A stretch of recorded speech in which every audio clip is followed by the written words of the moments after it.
bem citou anteriormente, né? Acho que cada lugar que você vai, a gente sabe que tem de certa forma, uma tendência. Né? Puta, tem alguns para um lado, outros para o outro, Claro. Independente do lado. E como que é para o cientista político? Como que é para você? Como que está essa rotina em cima disso? Né? Eu brinco que eu não vou fazer apresentação, debate, discussão para fazer amigos, assim, né? Então, eu tenho lá, eu apresento o cenário, enfim, aquilo que eu imagino que seja o mais provável. Eu acho que super importante, é algo que eu procuro fazer, é estabelecer claramente os critérios de avaliação, por que eu estou pensando aquilo, porque o que está por trás desse olhar, olha, vai ter um impacto positivo ou negativo, para que isso? Eu acho que precisa ter também uma lógica econômica por trás. Né? Eu tenho um entendimento sobre funcionamento de mercados, o que é importante para a economia crescer, e a conversa entre essas relações.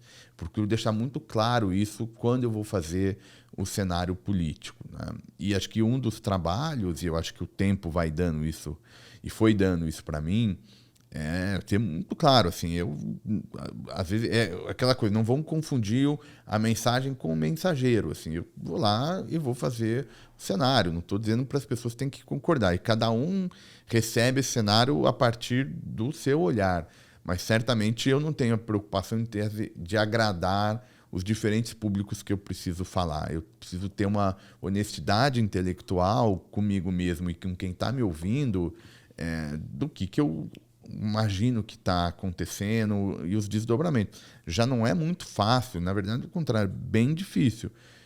E eu acho que eu procuro fazer isso de uma maneira mais clara para poder lidar com essa diversidade, porque, como você mencionou, a gente trata a economia brasileira, mas a gente está falando de muitos setores que respondem às mesmas variáveis. Tem gente que ganha quando o câmbio deprecia, tem gente que perde, enfim, tem muito impacto. Tem setores da economia que respondem ao mundo de outra maneira. Então, imaginar que você vai conseguir fazer uma mensagem para agradar todo mundo, num certo sentido, até quase que inocente, né, no fundo, e não acho que é honesto do ponto de vista intelectual. Então, a minha atividade, até por conta da minha formação, é tentar ser o mais claro possível e estabelecer ponto por ponto desse cenário, daquilo que é o mais provável. Assim, não é bola de cristal, são cenários probabilísticos, né? E aí eu procuro apresentar, olha, esse cenário depende de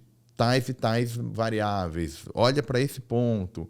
E acho que um ponto importante também não é só, digamos, aquela analogia, né, que é clássica de dar o peixe ou ensinar a pescar. Eu procuro passar o cenário, mas também ajudar e como acompanhar ao longo do tempo, como acompanhar a conjuntura até para a pessoa fugir um pouco desse bombardeio de informação e de análise, de opinião, que simplesmente a gente, ao acordar, a gente já está, né, na era do smartphone, a gente, por definição, acordou e já é bombardeado. E hoje é muito difícil separar a informação boa da informação ruim. E para a política não é diferente, e para a política, aos olhos do mercado, também não é diferente. Então, um ponto que eu procuro ressaltar nas minhas falas é também dizer, olha, olhem por aqui, acompanhem esse ponto aqui. Eu não sei bem como é que o que vai acontecer, mas merece uma atenção para que você, aos poucos, vá juntando informação e também vai conseguindo entender melhor, né, como é que essa política está impactando o preço de ativos, o andamento da economia brasileira. Já que você puxou esse assunto também de, eu falo o que é preciso e não o que querem ouvir. Eu, particularmente, gosto muito dessa linha também. Acho que é o que falta na maioria.